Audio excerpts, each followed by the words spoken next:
पण साहेब तुम्ही शब्द दिला होता या लोकांना बाबा काही 2.5 वर्ष आहे त्याच्यानंतर परंतु तुम्ही तो वेळेत पूर्ण न केल्यामुळं त्यांनी अविश्वास ठेवून दाखवला असं पण सांगितलं. नाही, खरं तर काही गोष्टी चर्चेने सुटायला विषय पाहिजे होते, परंतु माझ्या काही घरगुती अडचणी होत्या. मध्यंतरी ज्या दिवशी खरं तर आमचे मार्गदर्शक श्री संतोष नाना खैरे विघ्नर कारखान्याचे संचालक, खरं तरी कारखान्याची निवडणूक या काळात चालू झाली आणि नानांच्या मागे गडबड होती.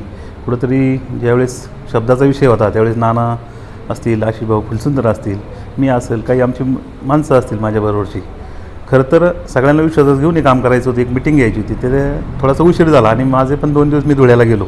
त्या गडबडीत काही गोष्टी झाल्या. माझ्या सर्व सहकार्याने मला खूप 4 वर्ष चांगलं सहकार्य केलं आणि ह्यापुढे करतील.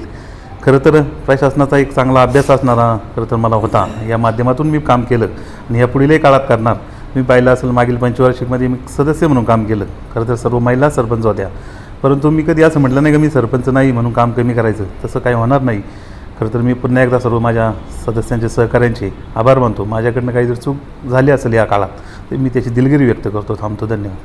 म्हणजे तुमच्या प्रशासकीय कामाचा अनुभव तुम्ही परत पण आणला होता सरपंच असो नसो? नाही, काम तर करावंच लागणार. सदस्य म्हणून मी आहेच नाही 1 वर्ष अजून, आणि थोडंसं मार्गदर्शनाच्या भूमिकेत यांना थोडं मार्गदर्शन करून गावाचा विकास कसा जास्तीत जास्त होईल, सर्व पॅनल प्रमुखांचा मार्गदर्शन घेऊन गावाला पुढे कसं नेण्यात येईल याचा प्रयत्न करेल. सरपंच साहेबांच्या अविश्वासाची प्रोसेस पार पडली.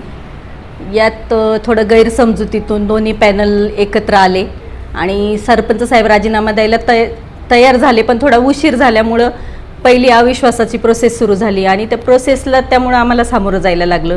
याच्यात कुठल्याही सदस्यांचं म्हणजे सगळे सदस्य एकत्र आले, दोन्ही पॅनलही एकत्र आले. आमचे पॅनल प्रमुख यांच्या मार्गदर्शनाखाली आज ही प्रोसेसच म्हणता येईल, कारण कुणाच्याही मनात काही राग तेढ नव्हताच. सरपंच साहेबांनी सगळ्यांना खूप छान सहकार्य केलं होते. 2021 पासून आम्ही एकत्र काम सुरू केलं. सर्व सदस्यांच्या कामांना विचारात घेतलं जात होतं, पण एक थोडी काय प्रत्येकाला इच्छा असती, संधी पाहिजे असती, याच्यातून थोडा गैरसमज झाला आणि सरपंच साहेबांचा अविश्वास या गोष्टीला आम्हाला सामोरं जायला लागलं. याबद्दल मी स्वतः सरपंच साहेबांचे सहकारी म्हणून दिलगिरी व्यक्त करते. आमचे पॅनल प्रमुखांना ह्या गोष्टी म्हणजे कुणाची नंतर इच्छा नव्हती, पण प्रोसेस सुरू झाली तहसील कार्यालयातून, त्यामुळे ह्या प्रोसेसला सर्वजण सामोरे गेले. काही कारणास्तव आम्ही अविश्वास दाखल केला होता आणि तो आज या ठिकाणी पार पडलेला आहे. परंतु जे सरपंच आहेत राजेंद्र तुकाराम मेहर, आमचे सहकारी, त्यांच्यावर आमचा कुठल्याही प्रकारचा आकस आता नाही आहे. इथून पुढे आम्ही सर्व मिळून कारभार व्यवस्थित करू. पहिले नव्हता? हां, पहिले पण आकस नव्हता? आकस नव्हतं, पण काही गोष्टी आम्हाला काही पटत नव्हत्या, त्याच्यामुळे आम्ही ह्या गोष्टी केल्या. राजकीय इच्छा